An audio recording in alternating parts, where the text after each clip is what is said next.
What's up, fight fans? Thanks for tuning in. Episode 5 of Stoner versus Stoner is happening live now. I'm here with my co-host, my cohort, my co-partner in crime. Give it up for Don Stoner, Jiu-Jitsu black belt and Jiu-Jitsu teacher. Don Stoner, say what's up. What's up, everybody? Hope you're having an amazing day. Have a lot of good fights coming up, and so excited to talk with my brother Chino, my comedian, good friend. We're gonna break down some fights. So thanks for tuning in, everybody. And that doubles for me. Thank you for tuning in. If you haven't caught on with our theme, Stoner versus Stoner, Don Stoner, that's his last name. That's his natural born last name. I can vouch for that. I've known him since elementary school. He's always been Don Stoner. It used to be Donald Stoner, but I like the adjustment. If you haven't noticed, my name's Chino LaForge. Obviously, no Stoner my name. I'm sure you understand why I would fit the bill. As far as the versus goes, we take estimations on who's going to win the fights in the upcoming events, and we keep record of our win-loss record. So if you're a betting fan, you get to know who's more consistent and who you should put your money on. In this event, I think we had some interesting fights. That was the most recent UFC that went down, UFC ESPN at Abu Dhabi.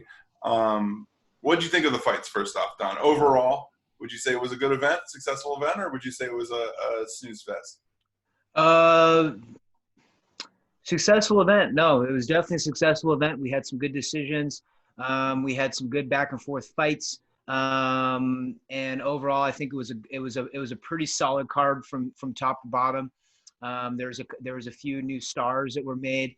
There was a few veterans that really solidified that they can go back for the title. And I think we saw just a great card top to bottom. I agree. A lot of great fights in the prelims too. A lot of the undercards stepped up their game. I mean, first and foremost, of course, we're going to talk about it. We have to talk about it. How can you not talk about it? I'm not exactly sure how to say his name. Khamzat Chimaev? How do you say it, Don? Khamzat Chimaev. That's a good one. Just push right there. Khamzat Chimaev. Sound like Steve Carell swearing. He had finished his second fight within 2 weeks in 2 weight classes and has not taken a single punch within those 2 fights, which means complete and utter domination. 150 strikes thrown by him. I believe not a single strike landed against him. Two were thrown at him in total. What do you think of those kind of numbers, Don? Great numbers. He's a workhorse, man, and it's not surprising from his background and his grinding background. You know, if you think of a guy like Khabib, and they train every single day, they're always ready to fight. They've been fighting since they were kids, and when they get on the big stage, they're hungry to fight, and they're hungry to win, and they're hungry to make it to the title. I like that he went back to back. We need to see him against some better opponents. But a great backstory on this guy. He trained with Khabib. He was going to go train with Conor McGregor to beat up Conor McGregor in between the whole Khabib-McGregor battle, because McGregor wanted him to actually be his training partner for Habibi. So, hey, the guy is a top guy. His numbers speak for themselves, and he's obviously in shape. And so what I like to do is I like to go back and I like to watch these guys' fights, like from M1 Global. I like to see their stuff when they were fighting on a cage in a beach in wherever, Russia or whatever, in front of the president. So I'm going to go back and watch this guy, and then I'll have more educated kind of predictions on his future to see how well-rounded he is, because I've seen a lot of his striking. I need to see more of the rest of his game, but super excited for a guy like that who can just turn it around and fight like that. Well, let's put in perspective. Everyone's afraid of Khabib. He's the guy who was raised fighting a bear growing up. Well, this is the guy that was raised fighting the guy who was fighting the bear. This is the bear beater that he was fighting. He's a better fighter than the bear. If anything, that's trickle down training. He's got the bear trainer within him too.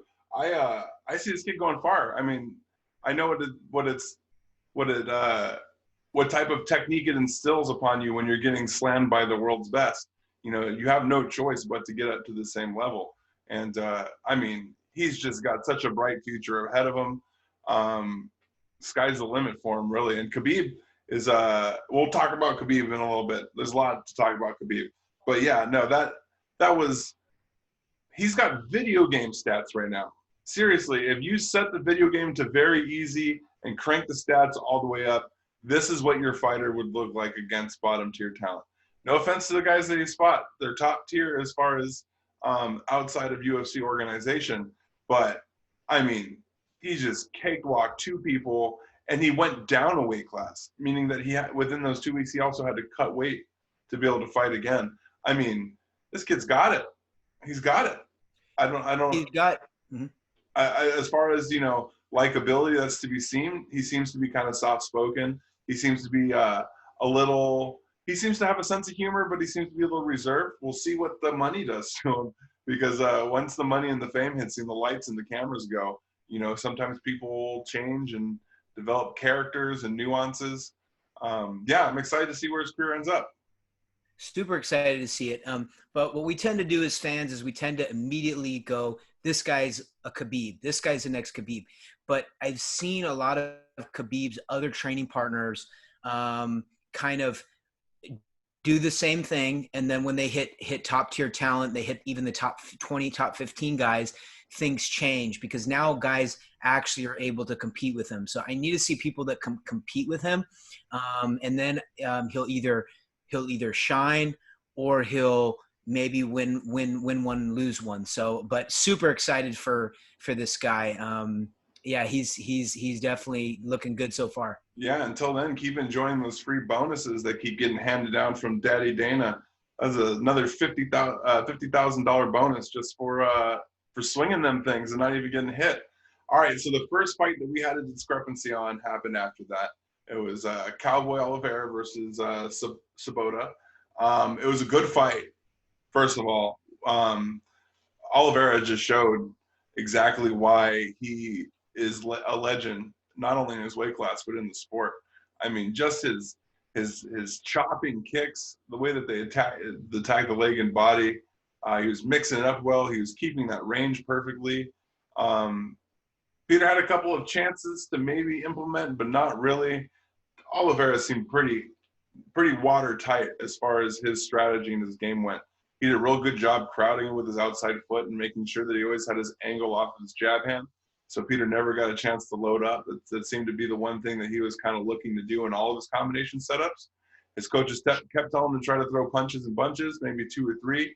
But because he lost the outside footing and couldn't get the rhythm step ahead of Oliveira because he was just that much faster than him, he was never able to establish anything with any stability. Anything that he threw in a combination kind of puffed out, looked like those dream punches where you're throwing punches at the enemy that's trying to attack you in your dream, and they just hit like pillows. Don, you got the W in this fight. You picked Oliveira, the smart choice.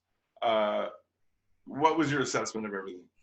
Overall, I looked at it as a Muay Thai fighter versus a boxer, and I looked at it as who is a grittier fighter, because they're both gritty. They're both they both go for the knockout. They both go for the finish, but they can both ride a decision out. And I questioned Sabato's motivation for this fight. I questioned if he was in shape for this fight, and I questioned again how hard he would try to win this fight, because when you go against Oliveira, you have to put him out, period. And he couldn't do it. Leg kicks, again, a boxer's worst nightmare. And, you know, like you said, I think the leg kicks were the deciding factor, and just the overall will to win was a deciding factor. And turned out that's how the fight played out. I think Sabata should still fight a couple more times. He needs to get back into a rhythm. I like Sabata a lot. And I like that we have a German fighter. There's few and far, you know, between guys from Germany, representing Germany. So, hey, I hope Sabata keeps going in. But, you know, Oliveira showed that he can, you know, figure out a guy like that. I don't think Oliveira is going to make a title run. I think Oliveira, he's had so many fights. He's kind of almost a Clay, and he's getting into like a Clay Guida type of rhythm here. I need to check his stats, but I don't want to say journeyman, but that's kind of what I'm seeing from Oliveira right now. I think he'll win a couple more fights, have a couple more great fights, and then maybe hang it up at that point. Yeah, I definitely see him continuing to be the gatekeeper of the top 15 of the division. For some of the fighters out there, they think it's championship or bust. Other fighters out there are happy with being the center of the division for a little while. They still get paid pretty good money, prospectively, and they get the opportunity to enhance their brand so that they can do things in the future for their schools, for their coaching, or even for their chances to become commentary. The UFC in the United States isn't the only commentary team. There's UFC Brazil, there's UFC Japan. There's different commentary teams that do work. So it's good to know that there's potential for different opportunities for him in the future as well. Especially the fact that he's still got all the tools. Peter Sabota has some great tools. It was obvious with what he was able to display that he had, the pieces. But Oliveira is one of the legends in the sport for a reason. He's fought so many different people with different game plans that he knows how to pick you apart, and he knows how to make the adjustments on the fly. Because I don't think he's one of the fighters that have a super strict game plan going into it. I know that they've been game planning, but I do know that he's a veteran fighter to the point where he might want to trust his own instincts over his own coaches, just because he's been in the game for so long. No doubt, and coming from where he's came from, it's a huge accomplishment to do what he's done. Got himself out of the favelas, out of the ghettos in Brazil, and now, like you said, his fight IQ is he has such a great fight IQ. He's so smart in there, and he, like you said, he has all of the tools, and he knows how to fight certain fighters and how to win fights, and like you said, he's probably the captain of his own ship. I don't know who he trains with, but he's brilliant in the sport of MMA. In a sport where you have to learn all these different disciplines, and from a guy again like where he's came from, he's brilliant. He's brilliant in there, and always loved seeing him fight. And he really added to his name and added to his resume with that win. So excited to see his next fight. Yeah, absolutely.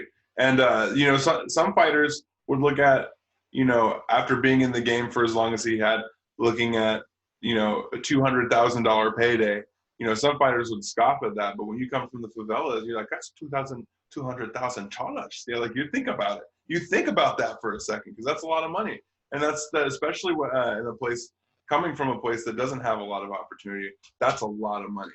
So I don't think we would see Oliveira give less in the next fight, even if it wasn't for anything climbing the ladder.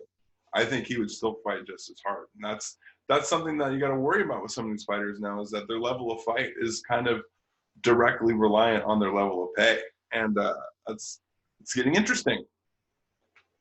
Yeah. I think it's getting interesting. The fight after that, we both called Paul Craig versus Antigulov. I'm not going to try the first name. Kind of went how we had pretty much described it before. What did you expect the submission to be slapped on that early? No. But I saw a big hole in the other guy's game with the subs, and Paul Craig capitalized. Wasn't my favorite fight in terms of just the matchups or whatever. That seemed like maybe just a couple fill-in fighters, but in any case, hats off to Paul Craig, and Scotland has another guy they can rally behind. So hey, great job, sir. Yeah, Craig showed up ready to fight. Antigulov looked stiff. He looked really upright. His head was kind of poking up, not really utilizing a lot of head movement. Maybe he's nervous. I don't think I've seen him in the octagon before, so maybe it was his octagon debut. Maybe he's had one fight before, but he looked kind of stiff, looked like nerves, but not a lot to talk about. It was a quick fight. We really didn't get to see a lot except for Paul Craig picking up that armbar, and it was a good move. Yeah, good thing. The next fight, I'm not happy about. I'm gonna be honest on. I don't think you deserve the win on this one. You got the win, but I don't think you deserve it. We had Carla Esparza and Marina Rodriguez. A war, a 3-round war. I understand when you leave it to the judges, it can go either way. I had that one scored for Marina. Don, what was your thought on the fight? I had it scored for Carla. Okay. Yeah. Okay. Yeah. So, It came down to, I believe it was round 1 or round 2. A couple of times Marina got off on Carla and really was landing some good blows. And Carla, again, like my prediction, had to take her down and did take her down, and use that good double leg that she has, use the cage, used her overall MMA, game plan that she always comes in with, and showed why Carla Esparza was a champion before. And I think Carla can make another run at the title. I think that now she's getting to that level where she's now getting that IQ, that fight IQ. She's able to deal with these power punchers. Joanna Jędrzejczyk obviously took her title, and she couldn't handle that volume of striking. But I think she's getting to the point where now she's starting to have more answers. She's just so hard to stop with that blast double. She's such a bulldog in there. And the fight could have went either way. It's all about how you score fights. Personally, when someone controls that person that long on the ground, I normally will give them the nod. And yeah, fight went exactly how I thought it was going to go. But Carla was in some trouble, and I was worried for a couple of those exchanges. I didn't know how good Marina was and how explosive she was up into that fight. And I watched some of her old fights, and I'm like, okay, now I know why you made your decision. right. And now I hear you. Carla dogged her the whole fight. She was on her the entire fight, arms around her hips the entire fight. The reason I picked Marina at the end of the scoring is because I was thinking of fight effectiveness and damage. I think a lot of the current judges have lost perspective of damage in a fight. I think damage should be a greater indicator of a fight. I know like cuts are one thing, but just overall damage. Effectiveness as well. Carla did get the takedown throughout the majority of the fight. However, when it was in the ground position, you could tell that Marina had trained for that and was very effective from that bottom position. Now, as you know, it's hard for judges to tell the difference between effectiveness on top or bottom when it comes to ground, especially in jiu-jitsu, where bottom doesn't necessarily mean a disadvantage. Carla did have the takedowns. I do agree with the scoring on that. But when it comes to striking efficiency and also what was done after the takedowns, I just saw more work and more effectiveness from Marina. But it's okay to disagree. We're not judges. It was a great fight. Regardless, we are the winners. I would like to see Carla continue moving up in the ranks. I'd like to see what she does with somebody who can mix it up just a little bit better. Because in the top of that shelf, there are some talent out there waiting for her.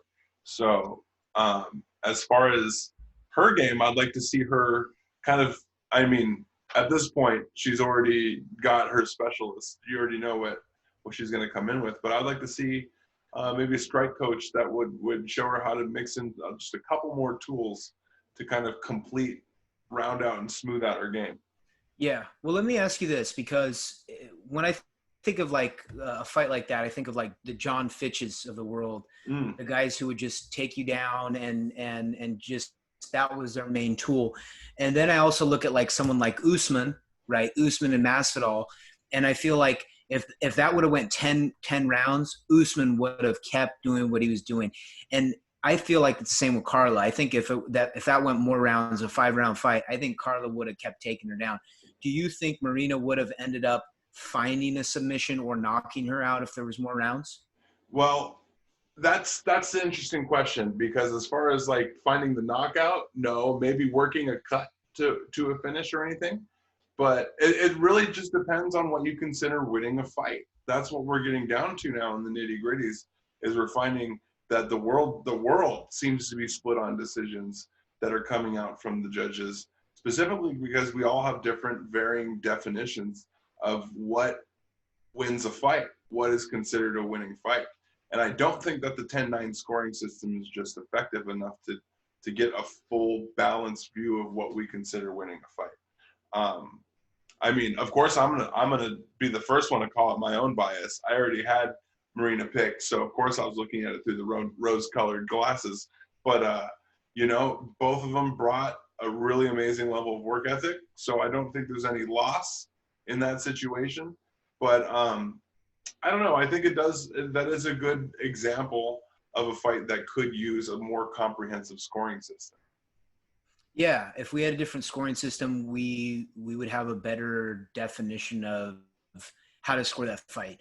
But I do feel like when I look at it, a lot of times I look at it as if the person can't stop a takedown, they're probably never going to be able to stop a takedown in that fight. True. Unless they submit the person. You know, Carla was in her head. Carla knew what worked, and she would keep going back to the well. If Marina could not figure that out in 15 minutes, I don't know how she'd figure out in 25 minutes. But that's not to say that, you know, if we're talking about those 3 rounds, right? It was a close fight. It wasn't the worst robbery, but yeah, it was definitely a close fight. Yeah, no, great points. Great points. That's why you're the pro, man. So after that, we had Fabricio Verdum versus Alexander Gustafsson, which didn't go the way that either one of us thought, but I think it's because that I don't think the Gustafsson that both of us expected to showed up. I think what we got was a out of focus, in his head, a little discouraged. He looked a little weathered. He looked a little forlorn. He didn't look happy to be in heavyweight. And Fabricio Verdum picked up on that. He smelled the blood in the water early. I could tell in their pre-fight stare down that Alexander wasn't there and Verdum was. And it was pretty quick after that, too. We didn't really need to analyze that fight too much. What do you think, Don? You know, I get so frustrated with a guy like Verdum because when you see him fight like that, you go, oh, man, where's another title shot? Where's, you know, why isn't he doing that to the other top tier? So that leads me to believe that it was Gustafsson that was the weakness in the fight. But you know, when you go up to heavyweight, even if you spar with heavyweights, look, you spar with heavyweights, but then you get a heavyweight on the ground with world-class jiu-jitsu, who's one of Abu Dhabi's, who's one of the best jiu-jitsu guys in the world. And that's something that you don't have a training partner that can replicate that. So I think in the stand-up aspect, he did have probably sparring partners that could replicate Verdum, but on the ground he couldn't. And he needed to weather that first early storm with Verdum, and Verdum knew that too. Verdum knew like he had to get into that rhythm, and it was that scramble that Verdum picked up on, and Verdum just never stopped attacking, and that's how the fight went. So as much as I want to say that Gustafsson probably wasn't, first off, that wasn't the best fight to give Gustafsson in heavyweight. I think they should not have given him Verdum. If you want him to have some success in heavyweight, don't give him Verdum his first fight, right? Give him somebody else who's maybe not a debut fighter, but maybe a little up on the rankings. But they can't, because he's so high paid. They have to give him a main card slot. They have to give him a Verdum. So it was a tough one for Gustafsson. I've seen guys have a fight like that and then come back, figure it out, and then rally at heavyweight. So I'm not going to write him off on that one. I just think it was a terrible matchup for Gustafsson, and hats off to Verdum. So technical.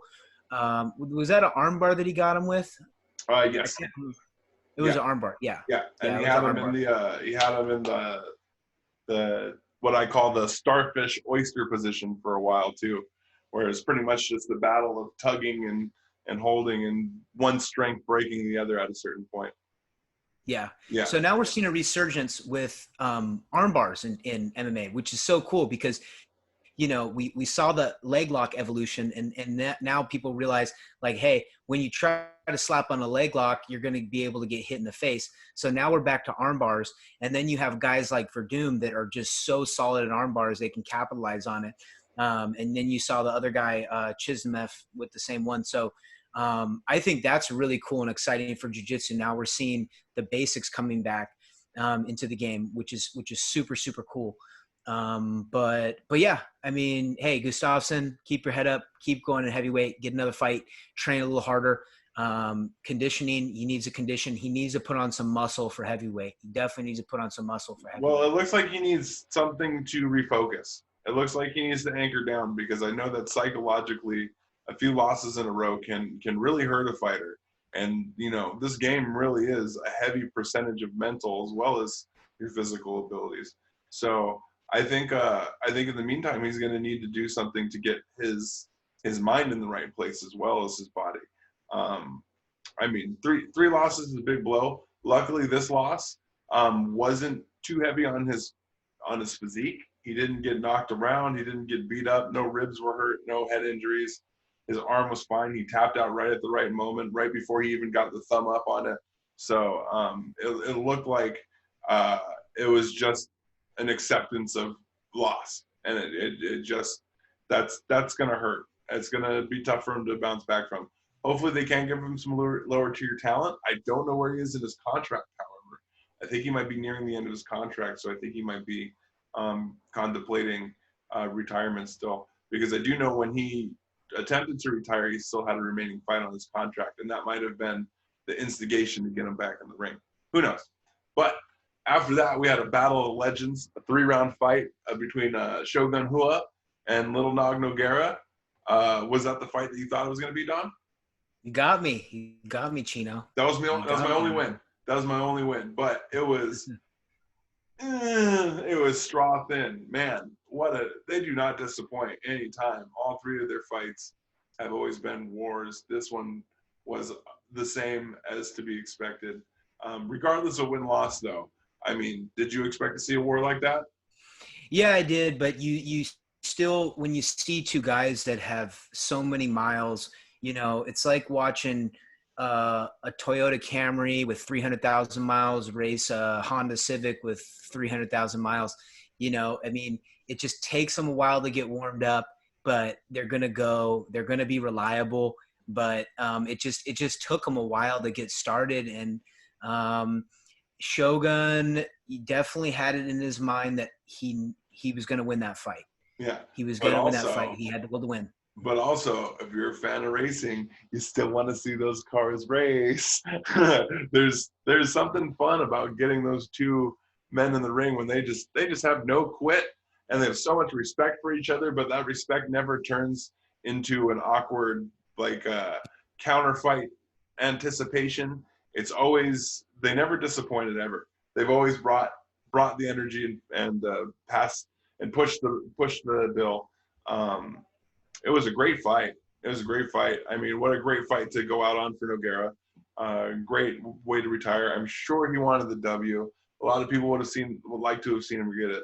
But, Shogun still got it. And Shogun's still talking about having another fight or two. That surprised me. I thought it would have been a great way to end his career on that fight. But he's deciding to have one, maybe two more per suggestion of his manager. You think that's a good move? Not so much, because like we were talking about, we kind of both wanted to see them retire after this one. Man, the fact that he got a win over Nogueira was huge, no doubt. A lot of guys coming up, even in their best shape, new guys could not beat Nogueira. And Nogueira's proved to be a legend in the sport, but Shogun unfortunately has the Chuck Liddell syndrome, the Wanderlei Silva thing, where they want one more fight. It's not money. They want, and it's not even to go out with a bang. They just want to feel that championship level momentum again. And I think because he already knew he was going to beat Minotauro, that wasn't the fight that he wanted to go out on. So let's see what his last fight's going to be. But I think it's going to be a situation where Dana White just says, hey, like, last one. Like, if he gets beat up his next one and he still wants to fight and go out with a win, I think UFC brass is going to say, like, just stop it now. Yeah, yeah. Dana is notoriously hesitant to book fighters that have taken a lot of damage over the years, especially Shogun. I mean, geez, dude, when is enough enough? Like, I mean, uh, are you still making payments on a house? What's going on in your world that's making you still find the urge to fight after all these years? I mean, at a certain point, you gotta wonder, like, what's he fighting for? It can't be to for his legacy, because that's already there. It can't be to be, he's already been a champion. You know, it can't be. It really makes you wonder what what his motivations are. Is it just to fight for the rest of his life?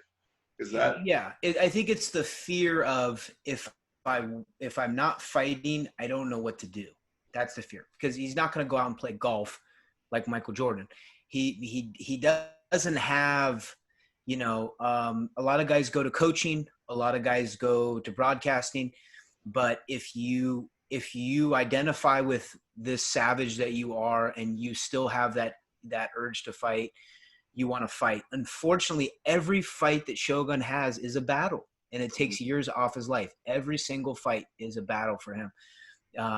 And that's why I want to see him retire. It's not like a Damian Maia where he could, 50% of the time take the guy down and submit him in 30 seconds.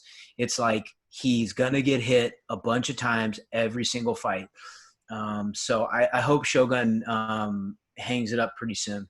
Yeah, that's the hope. But if he still got it, and we'll see. I mean, who knows? He could get a young guy in his next fight and absolutely avalanche him. We don't know what's still left in the tank for him. But if that fight was any indication, he should probably consider retiring soon. I think that's the best way to word it. Now, for the last fight of that night, we had Robert Whitaker and Darren Till in a 5-round just clinic on both sides. Great movement shown, great strategic striking. Robert Whitaker landed with with a knee stomp in the second round that really limited Darren Till's mobility from there. Really kept him from getting his odd angles that he likes to throw from, because he throws those outside punches. He needs extra footwork to set up for it, because an outside punch takes almost twice as much time as a straight down the middle punch. So Darren Till has this awkward set of footwork that he uses. It's almost like a sugar foot stance, but then he boxes you out in a triangle. It takes that back foot and turns it towards your power foot, so you can cut in a little bit faster. It's a really nasty style of striking that very few people have been able to anticipate, and even fewer people have been able to neutralize. What Robert Whitaker did, fantastic strategy, taking the legs out from under him, really kept him from getting his triangle base that he likes to set up from the outside. Most triangles will set up from like just on your side, but Darren Till likes to go from like a far back side. Robert Whitaker must have studied his tape really hard, as well as his team. Yeah, I can't commend them enough for using that strike that may become illegal in the next coming years. That knee strike is literally just used to injure. It doesn't really score points. It doesn't do anything except for hurt your opponent's leg. I mean, it's a fight. I don't think it should be taken away, but it's creating injuries that are long and difficult on our athletes. I don't know, Don, what do you think of the whole fight? Basically, like you said, the knee stomp was devastating, and it's a type of thing where Whitaker had to do one thing to win that fight: destroy his legs, because he knew that Till there's no other tools in the toolbox. So when you have a guy that's such an animal and focuses in on one thing and then gets the guy, the fight plays out like that, and it plays out like that a lot. And it's so hard to defend too, even when you have Till's striking ability. Personally, I love that foot stomp. I love it. And you know what? There's many ways that you can hit that foot stomp too. You can hit it. You can switch the angle and do the foot stomp on the inside of the knee. You can switch the angle, do the foot stomp on the outside of the knee. You can switch it over and do a side kick to the leg. You can do a spinning back kick to the leg. Those are techniques that you don't see too much in MMA. Oh yeah, you can But turn into a two touch. There's all when types you're of it. Yeah. trying to, yeah, exactly.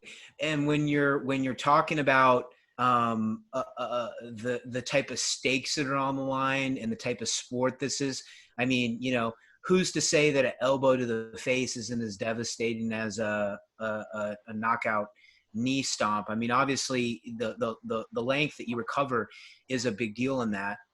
But when we're talking about combat, I think it's an amazing technique, and it's actually underutilized. John Jones would just go to that well over and over and over again, and I'd like to see more young fighters do that.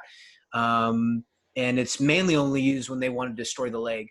And then when you mix that in with the low kicks, like you said, the leg is completely destroyed. Oh yeah, and Yeah. Whitaker did a great job of mixing it in, and he threw the leg stomp from a switch stance. So he came in with the back foot and brought it over after following up with one of those step over crosses. Really, really well thought out way to throw it. And like I said, I agree. It's a fantastic technique. I think it should stay, but I do have a feeling that it is going to be taken in the coming years, just because of the fact that I look at like modern kickboxing. A lot of modern kickboxing doesn't allow the oblique kick anymore. It's just something that, yes, it does cause a win, but it also affects the longevity of a fighter's career. And ultimately, the referee's job is to protect the fighter. And there's always, it's a weird middle ground. I think it should stay. I agree. It's a fantastic technique. We're talking about simulating combat to its most raw design, closest to simulating pretty much a unbarred altercation. Of course, we're going to take out groin strikes and eye strikes, just because, I mean, we have to have some semblance of humanity here. I mean, this isn't a Krav Maga demonstration; it's a fight. So I understand those, but where the line gets drawn is really an interesting debate, to say the least. Yeah, no doubt. I didn't know that modern kickboxing outlawed that one. But because there's so many tools in MMA, theoretically there should be other ways to defend that, right? So if you can time the takedown on it, no one's really tried to do that with like John Jones. If you step back, use your right hand to catch the heel, pick it up, take it down. No one's ever tried to do a takedown from that one because they're so afraid of that. And when you have something like that keeps the fighter so aware of like, I don't want to get kicked. I don't want to get kicked. I don't want to get kicked. Everything else gets set up behind it. And it's really hard to create a counterattack. But, taking all that out of consideration, hey, Till was talking about a more interesting fight being him and Israel Adesanya, and I totally agree. What do you think about that? I definitely agree, especially because the Adesanya Whitaker fight was so convincing. I don't know if Whitaker is really in a position to be next in line immediately. I think it really depends on what happens with the Paulo Costa and Israel Adesanya fight. That's really going to be a telltale of how the division's going to play out in the next coming months, because there's a lot of hungry boys in that group. And I think Whitaker might need one more victory before lining himself up again for a championship shot. I mean, he did have an injury that kept him out for a long time, so they had to have an interim belt. And I know that Dana White's probably taking that into consideration as far as when it comes to giving him a shot at the belt again. But, I mean, who else is really in line? There's not a lot of other action other than the people still in the come up. So, yeah, there's a lot of arguments that can be made. It all depends on what UFC brass thinks the next move is. I mean, also, if Costa wins, it makes sense that Till and Adesanya would get it on. And then I could definitely see Whitaker and Costa fighting. I mean, that makes sense for a title fight. Totally. No doubt. I think Whitaker deserves that next title shot. And in UFC's mind too, they know like he's been plagued with injuries. He's been out a while. Let's get this guy into the title mix again.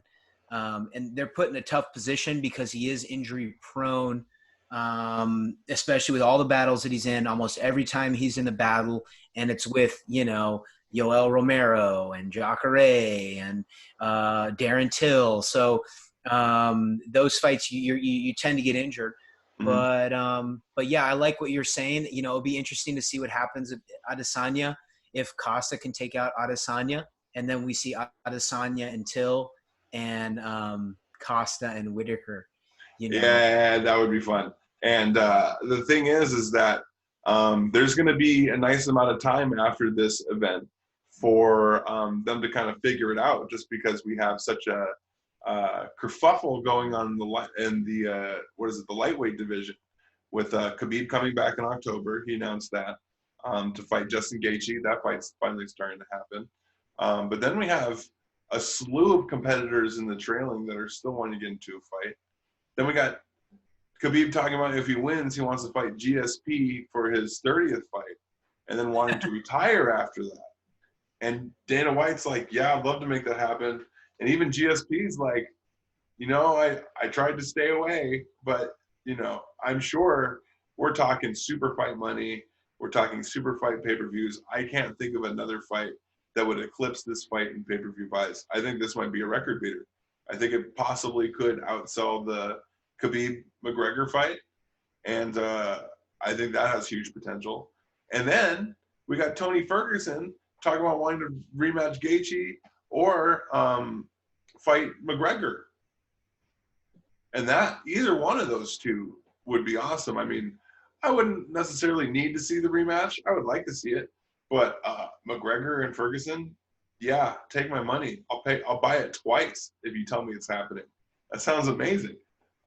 Which of these fights I'll do you want spend to my do? last $120 on that fight. What was that? If they're gonna fight twice, I will spend my last $120 on those two fights. Exactly. I'll just buy it just to make sure the numbers reflect what it deserves. 'Cause that sounds amazing. That sounds amazing. Yeah, I can't wait for the future. What's going on? These next 3 fights, these next 3 months are going to be really crazy. It gives us hope, in this time of quarantine and in this time of craziness. It gives us overall hope. The next event's coming up. We got some great fights. There's a few that we agree on, a few that we disagree on. The Kevin Holland versus Giles fight. We both got Holland in that one, right? Yeah.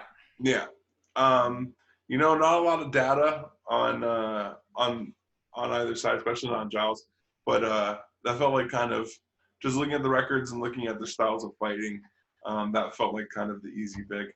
But the next fight after that, we have a disagreement versus Lando Venata and Bobby Green. The rematch, round 2. If you don't recall, in the first fight, Venata landed with an illegal knee in, I believe, was the second round, and or second round, and got a point deducted from him, thus resulting in a split draw, which was pretty unfortunate. It was a great fight. I thought it could have gone either way, but split draw, I guess, was the best call, especially after the minus point. You got Venata on this one. I got Green. What? I'll let you go first on this one. Why you got Venata? I could go either way on this fight. Green has a little more momentum coming in. Green, I feel like, is the better boxer, possibly the better striker, but groovy Landon Venata is one of these guys that throws crazy techniques, even for a guy like Bobby Green, who's seen it all, came from Strikeforce to UFC, fought them all. And Venata, I think Venata does have a better camp. I think he's still with Greg Jackson's. So I think they're really going to study. Those guys are really good with rematches. They're very, very good at making adjustments. And depending on how Green comes out, I think is going to be the deciding factor. If Green comes out like he did in his last fight, then then Venata's pretty much screwed. But if Venata can win the fight tactically, he has to move a lot. He has to throw a lot of spinning kicks. He has to land a lot of spinning kicks, spinning back fists, because that's kind of his big moves that he likes to do. He's going to have to try to take Bobby Green down. Bobby Green's really, really tough to take down, but I think that Venata is going to make the adjustments to win that fight. Venata's a great fighter. He's a great fighter, and he's got some great techniques and some really awkward styles that he's going to throw at him. But I think that we've seen, I think we're seeing a new Bobby Green. I think we've really seen him turn a corner in his camps, and not just showing up to fights and better nutrition than he's notoriously known for, but also just how he puts it together, his level of confidence, as well as his technique development. He just looks tighter and tighter every time we see him. But it's a good points made on both sides. I can't wait for that fight. That's going to be a great one. After that one, we also have another disagreement there. We agreed on this one between Vincent Luque and Randy Brown. We both got Luque. I think we both know why. Luque is just a dog. That guy is a bastard. I would not want to fight that guy. And I wouldn't want to play ping pong with that dude. He looks grisly, man. He looks like a fierce competitor. He's always in your face. He's quicksand. That dude is absolute momentum stopper. And I don't think Brown has anything for him. I hadn't really seen enough from Brown to really say. But, Luque is a dog. And he haunts me in my sleep. Oh, do you feel the same? Oh yeah. Luque, he needs a good vampire mouthpiece, because he's a freaky dude in that cage. But he's fighting Randy Brown, and Randy Brown got in the UFC on the old show when Dana White and Matt Serra were traveling around the country, and they'd go to small shows. They'd pick up a guy, and they picked up Randy Brown. He's had a lot of big wins in the regional circuit. He's had some really good UFC fights. He came in, did really good in his first UFC fight. I believe he lost to maybe it was like Mickey Gall. I can't remember who he lost to. Kind of stopped that hype a bit, but then he strung together some wins.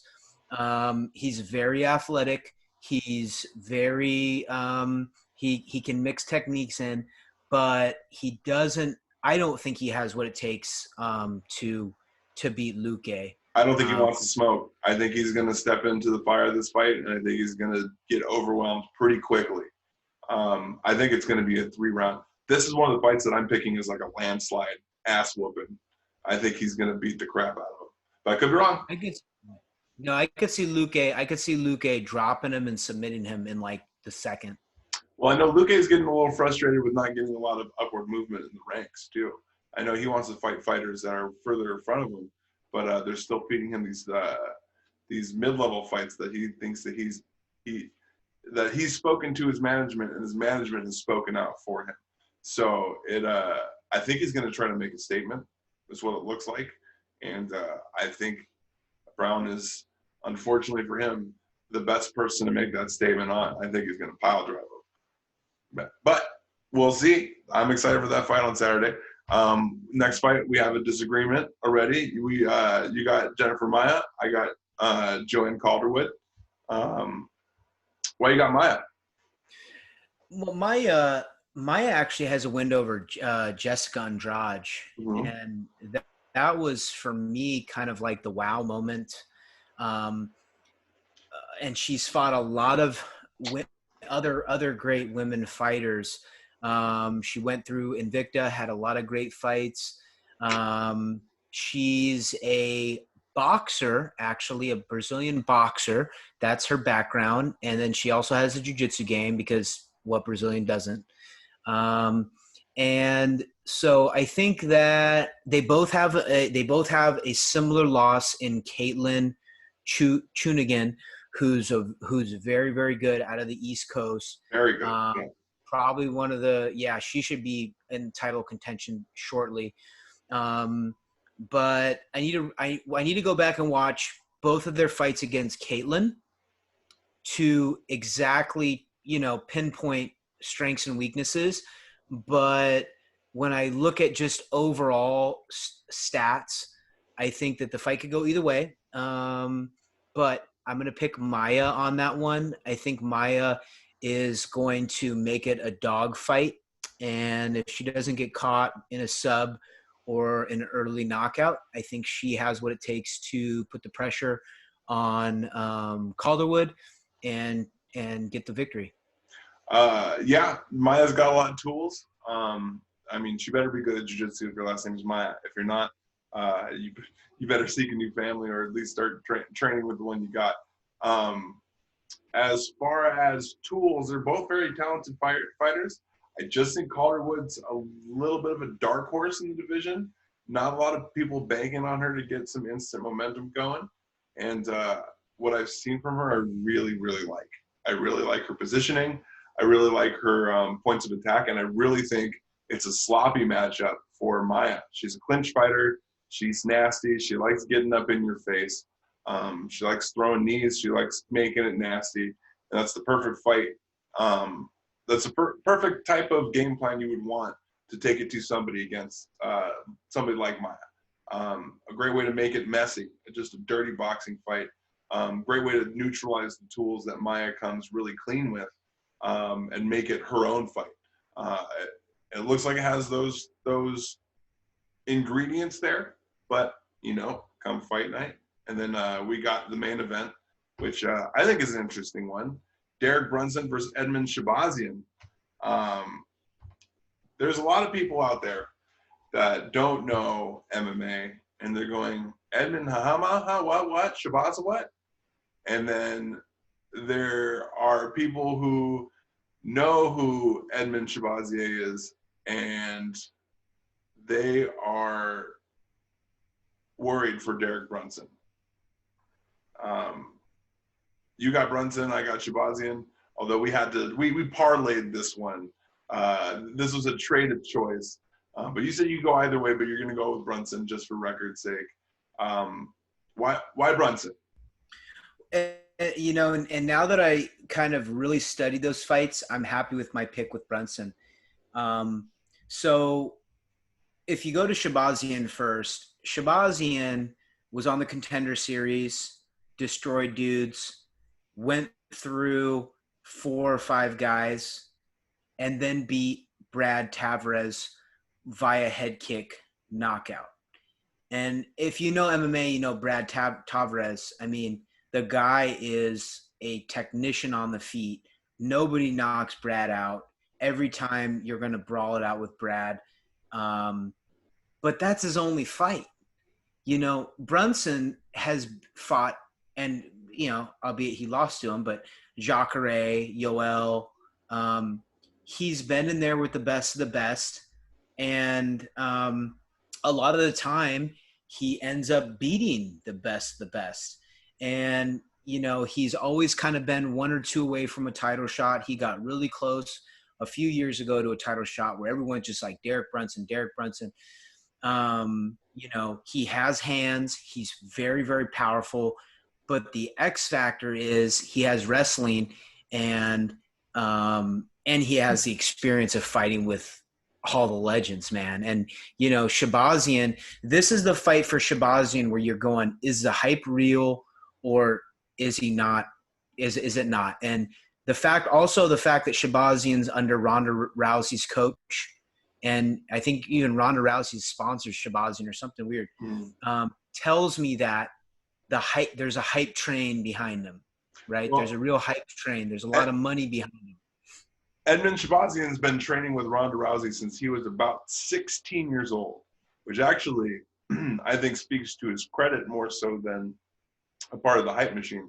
Yeah, he's definitely getting a boost, but he's also been pinned underneath some of the best groundwork people in the game. So I don't think that the ground game will really be an issue between Shabazian and Brunson. The hands look like an interesting matchup. Brunson is a very effective striker. He's very effective. He's very economic, but he's not very elusive. He's not a big mover. Shabazian is a mover and a shaker. He pivot foots. He switch stances on you. He'll throw left to right. He's not afraid of standing completely straddled He'll stand horse stance and fight you. The guy's ridiculous. He's got some really odd angles that we've seen Brunson struggle with in the past. I mean, when we watched him fight Israel Adesanya, the second he started switching his feet, he looked scared. And the second Adesanya started pouring on some power on him, he really kind of backed down. I think that might have been an internal intimidation thing, however, because that's not what we've seen from him in the past, and it's not what we've seen from him since. But I picked Shabazian just because the style looks like a really bad matchup for Brunson, in my opinion. It just looks like he might have the angles to really pick him apart. Although, yes, 100% agree. This is us seeing whether or not Shabazian is a hot air balloon or if he's a jet, if he's actually hype, or if the wind blows and he ends up where he's not supposed to be. So, this is bar none, yeah, the biggest fight for Shabazian that he's ever had. This is the make or break moment for Shabazian. When you talk about styles, I'm looking for Brunson needs to weather the storm, and Brunson needs to clinch and wear Shabazian down. Put Shabazian where he hasn't been before. That's against the cage for 3 rounds, and that's on his back. And then that's taken some really big blows in between those breaks. And I have not seen Shabazian face the adversity that I've seen Derek Brunson faced. And a lot of times Derek Brunson, too, you can beat Derek Brunson for 14 minutes and he'll knock you out in the 15th minute. Absolutely. You haven't seen that from Shabazian. So I think Derek just needs to get past that early storm. You know, again, Shabazian's not Adesanya. So as long as Brunson doesn't get overwhelmed from those angles, because most likely Shabazian is going to try to do something tricky, he needs to clinch him. He needs to land some of those big uppercuts in the clinch, Randy Couture style, break him down, you know, against the cage, knees to the thighs, break him down, step on his foot, take him down, just make it an absolute dogfight. And I think Brunson can win that fight if he does that. I agree. Brunson's got some great tools. If he can clinch him up and really make it a dirty fight, he's got a great chance of really tiring out the kid. We've never seen him go into the deeper rounds, so we really don't know what he looks like when he's treading deep water. So Brunson, we know what he looks like, and we know that he's dangerous until you put him out. He is always dangerous. All right. Well, that's it. After the last event, Don, your record's 3-1. I'm 1-3. You're winning, but I don't think it's impossible for me to catch up from this event. We'll see. We might, if you start shellacking me after a few months, we might have to reset the record, and we'll just do big tallies, and we'll see. But thanks for tuning in, guys. If you really enjoyed what you saw, make sure you check out the rest of our episodes that we've recorded previously on our YouTube channel. You can access that through our Facebook page on Stoner versus Stoner, how you're watching this currently. If you want to find Don Stoner on social media for his information, Don, go ahead and tell the people. Yeah, at Instagram, DStoner_LWJJ, Don Stoner on Facebook. Go ahead and add us, like us, guys. We're here to stay.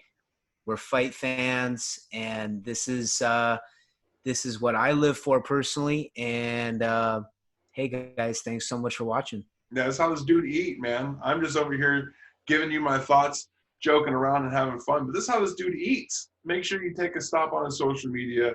Check him out. I'm Chino LaForge. I'm a stand-up comedian. You can check me out at Chino Brah. That's ChinoBrah. You can find that on Instagram, Facebook, YouTube, all the fine channels. Yeah, make sure to give me some love on the YouTube channels and stuff too.